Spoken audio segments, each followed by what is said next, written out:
Hey everybody, how's it going? So today I wanted to start a new series on my channel, and this is going to be somewhat of a follow-up to my 100 favorite albums of all time that I did just for the past week or so.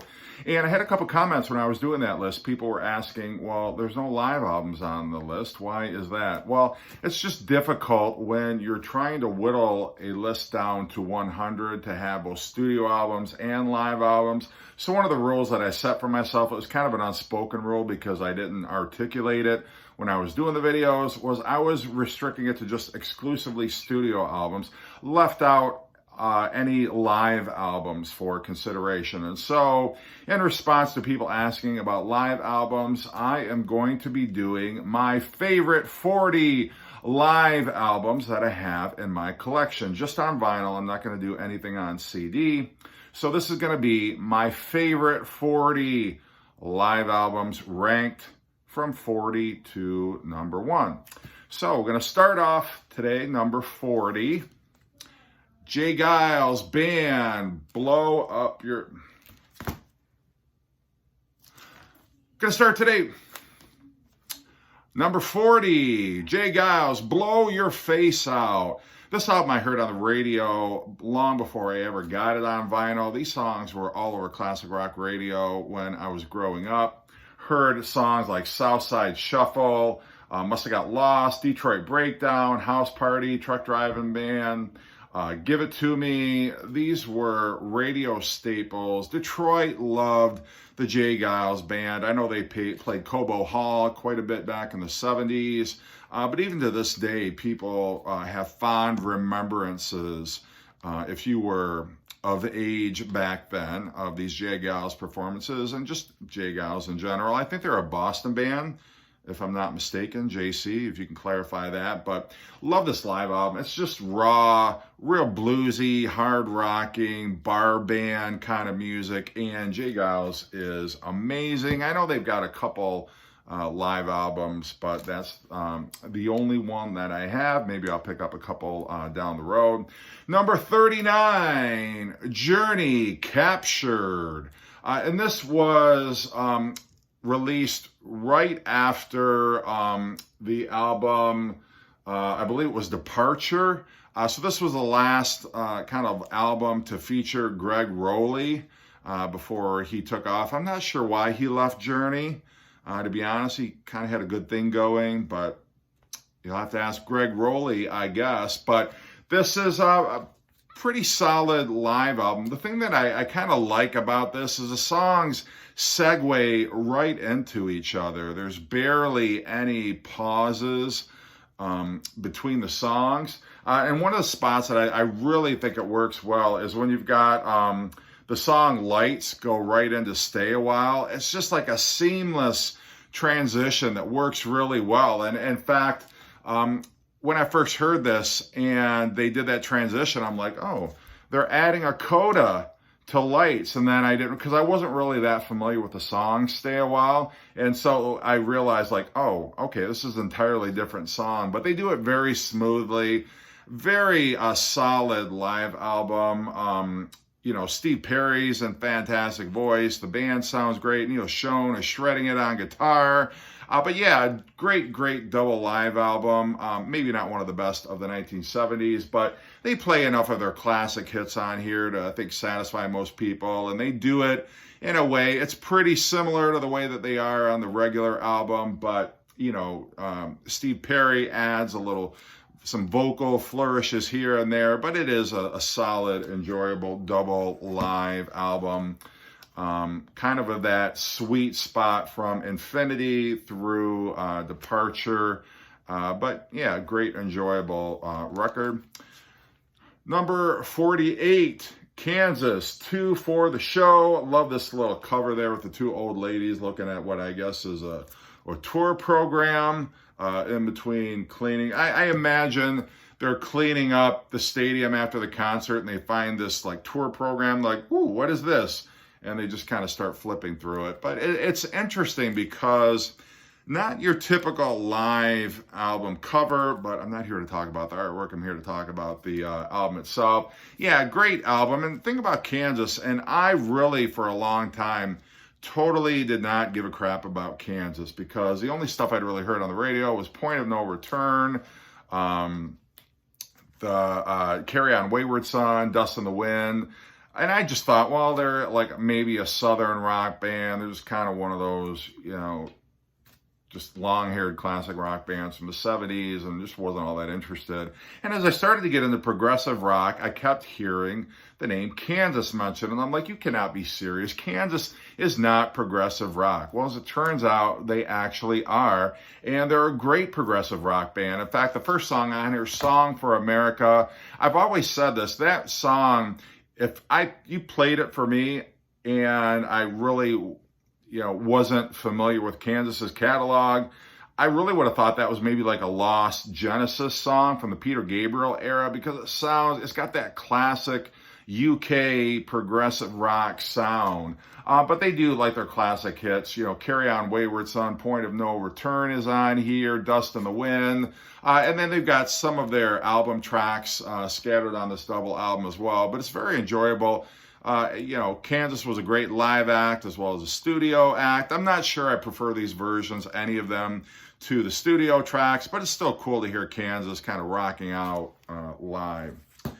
Number 47, Peter Gabriel. Speaking of classic era Genesis, Peter Gabriel plays live, and this is, I guess, the tour to support his fourth self-titled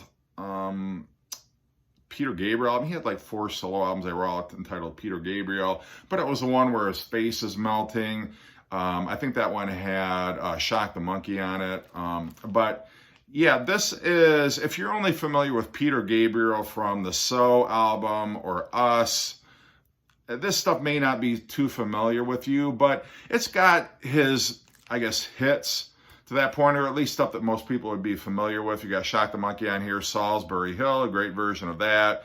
No Self-Control, I Don't Remember, great version of that on here. Shock the Monkey is here, Biko, The Rhythm of the Heat. But Peter Gabriel back then, it's kind of dark music, and I don't mean it as a depressing or satanic kind of way. It's just got a very heavy vibe to it. But it's very well played. In fact, as you're listening to it, until kind of the crowd noise comes in at the end, you might be forgiven if you thought this was studio material, because it tends to be very quiet. There's not like a lot of woo like you might expect. I mean, it's a Peter Gabriel concert, so you don't have people smoking joints and tossing beach balls around in the audience. At least I don't imagine that was the way it was. But yeah, I love Peter Gabriel, and this is a very cool kind of a, before they came out with Peter Gabriel's greatest hits, I think it was called Shaking the Tree. This was not a bad place to start if you wanted to get into Peter Gabriel's early solo stuff, because it's a great representation of it on here, and I definitely recommend this live album. All right, what are we on? 46. The Style Council. And this was the first Style Council album I ever heard. I found it on cassette when I was in college, and I knew that I liked a couple of Style Council songs, but this is a great, great live album. And if you're into Sophistopop, you already know about Style Council probably, or if you know the Jam, Paul Weller, and some dude with curly hair. I'm not sure what his name was. And people in the UK right now are probably rolling their eyes at me, but all I know is like Paul Weller and some other dude. They were kind of like Tears for Fears, but a Sophistopop version of it, I guess. But yeah, I love the stuff on here. Walls Come Tumbling Down, My Ever-Changing Moods is one of my favorite Style Council songs of all time. The Lodger. So I was really, after I heard this, I was like, I got to get more Style Council. And so I've got a couple other albums on vinyl, but this is a great place to start. It's very professionally well done. They got a great ensemble on stage with them. And again, I don't know that there's a Style Council hits, at least available on vinyl, but if you see this in the bins and you like Sophistopop, you like maybe Simply Red, you like ABC, you like Spandau Ballet, you like some of that stuff from the early 80s, I think you should pick it up. I think you'd be surprised. You will probably turn into a rabid Style Council fan. Well, maybe not, but I love Style Council, and that's a great live album. All right. See, all right, like, I know I'm screwing up the numbering. And that was, okay, can I just say, I acknowledge I messed up the numbers when I was doing my list. Just because when I get distracted talking about these records, my mind just drifts off, and I can't chew gum and walk at the same time. It's just, I'm not that coordinated, so I apologize. This is 35.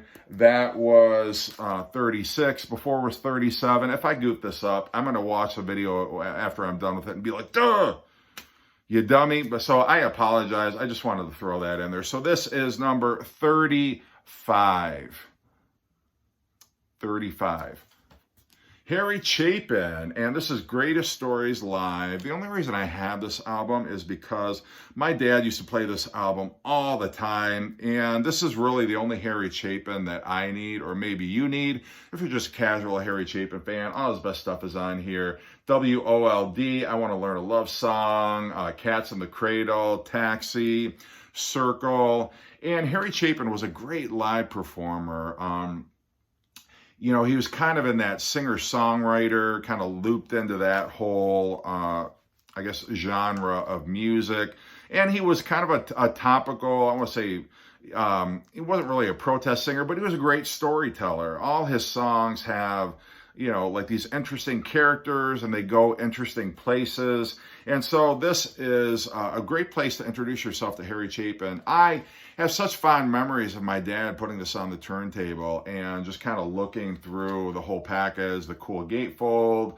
I think it was the first time I heard some of these songs. I'd heard Cats in the Cradle on the radio, but that was kind of about it. I hadn't heard Taxi, but these really come to life in live versions. I like them so much better. It's one of the rare studio albums, and there's a few, but one of those studio albums where I think these really are way better than the studio versions. So if you're a Harry Chapin fan, definitely check that one out.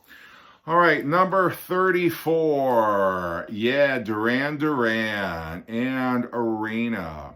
One of the only reason why I am ranked this one low, being as big a Duran Duran fan as I am, the reason why I'm ranking this a bit lower on my ranking list is because these songs are very close to the studio versions. I mean, there's a little bit of difference, but for the most part, they stick to the arrangements from what you hear on the studio albums. But it's still fun to hear all those teenage girls and guys like myself screaming along to Duran Duran, and it is very cool. I love, like on Save a Prayer, a bit of the outro, you kind of get the like different variations on it, which is, you know, for me a bit cool. It's one of the few songs on here that strays from the original arrangement, but it's just a fun record. This was the follow-up to Seven and the Ragged Tiger. It does have the Wild Boys, which was their single at the time. So technically it's a live album and one studio cut, but it's still a fun album. Great album if you love Duran Duran. And that is my number 34. Number 33, The Doors, Absolutely Live. Well, what's this doing so low? And I hate to make this a video, well, this is why I'm crapping on, this is why I put all these crappy albums at the bottom. That's not the case. I've got a lot of live albums that I did leave off here. I included this one, but it's near the bottom.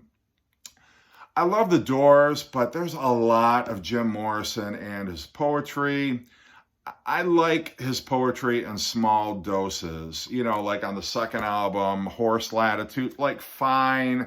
I don't mind some of the poetry that is as part of the other songs in the Doors catalog, but there's just a lot of it on here. And I wish there were more familiar songs. In fact, in the last 10 years or so, the Doors have released a bunch of live albums on CD.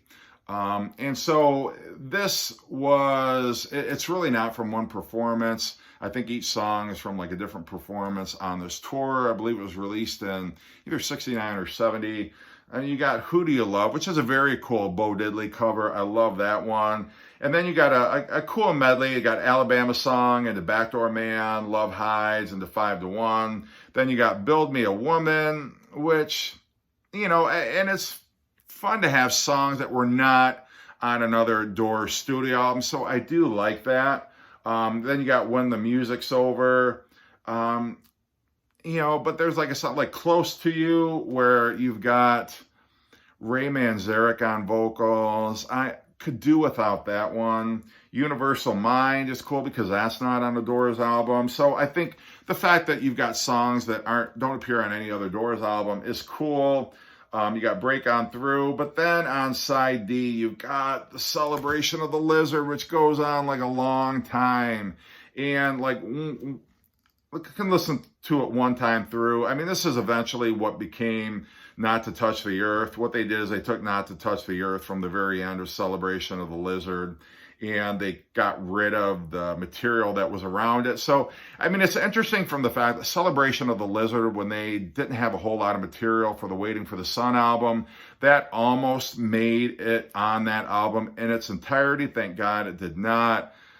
But it just becomes a little cumbersome after a while. And I would just as soon have, instead of, this long 20-minute Celebration of the Lizard, I'd rather have like a version of Light My Fire, People Are Strange, or, and I'm sure they probably didn't play that stuff back then, but just, I like this album. I know it sounds like I don't, like I'm crapping on it, but I'm just saying, if I would rank it a bit higher if you just had a little bit more classic Doors stuff on here, is all I'm saying.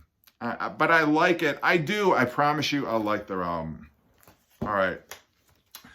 Number 32, and this is an interesting one. This is Joe Jackson, Big World. Now, what is this? If you don't know who Joe Jackson is, what he did was he wanted to make his album, he wanted the spontaneity. That's a lot of syllables. He wanted the spontaneity of a live performance for his next album. So he went to, I think it was the Roundhouse in New York. He recorded it over, I think it was 4 nights. It's kind of a loose concept album about post-World War II global traveling. In fact, this is Big World. All this lettering on here is like Big World written in different languages. So it's sort of a thematic concept album. Joe Jackson had bounced around from like big band to jazz to, he was kind of meddling in some different types of styles, but this kind of brings it back to sort of the post-punk new wave style that he did on his first 2 or 3 albums. And so it's sort of a kind of poppy in the way like Dire Straits, I guess you might say, is poppy, but real enjoyable albums. There's hardly any studio noise on here. And one of the myths was that Joe Jackson said, audience, you better not clap, do not clap. He didn't. According to his own recollection anyway, he said that because this was new material and the audiences were not familiar with it, it wasn't like people like they'd hear a song and they're like, yeah. So it was generally quiet. And then he asked them, just don't applaud until you're sure the song is over. So there might have been like, oh, they fade out or they stop playing, but then they come back in. He didn't want people like clapping over them coming back in. So he just said like, we'll let you know when the song is over and then you can clap. But what they did is they edited out that audience noise. So it really sounds, and in fact, it sounds like it fades out a little bit, but they recorded it directly to a 2-track recorder. No overdubs, no studio trickery or anything afterwards. What you hear is what you got. So it's an interesting way to record an album, and it really plays like a studio album because you don't hear any audience on here, but it's a 2-record set, but it's not a double album. It's really 3 sides because that's all the material he had. This was the first album that he released on CD. And so, like, whoops, we didn't have enough for a full double album, but it was priced as a single album, which I think is very cool. But yeah, Joe Jackson, Big World. And number 31, John Lennon, live in New York City. Jeff, you're a Beatles fan. How could you rank this John Lennon album number 31? I like John Lennon. I like him live. But John Lennon was not playing live. John Lennon hadn't played live since the Beatles stopped touring in '66 or the rooftop concert. And I know he did like the one-to-one concert. This wasn't his first concert solo. But he was just a little rusty. The Elephant's Memory Band, great band, but unfortunately, I think they took this is either the day or there were two performances that they did, either the evening or the day performance, I forget, but I've not heard the performance that they didn't release, but I'm told it was a better performance than this one. It's okay. I mean, it's cool to hear him do Come Together. There's a lot of stuff from New York City on here. You got to imagine. A couple things from Plastic Ono Band. I think there's just like God and Mother. Maybe not even God, I haven't played this in a while. So, but you got Cold Turkey on here, which is very cool. But, Woman is the you-know-what of the world. But it's still John kind of in his, agit pop phase, very political phase. He got very involved with like left-wing radicals when he moved to New York. And so there's a bit of that. This was a concert after his album Sometime in New York City. So, I mean, it's fine. It's just, I don't play this a lot. It's okay. If I'm going to listen to John Lennon, it's not going to be this album. It's going to be his studio stuff. But as a live, there's no other live John Lennon album out there. So it's a great little kind of archive release, but I just like the other albums that I have on my list a bit better. So anyway, again, my favorites, I'm not saying these are the best of all time. I'm just saying these are my favorite live albums that I'm ranking in order. So episode 1, there'll be 3 more episodes, hopefully, to look forward to. So take it easy and have a great one.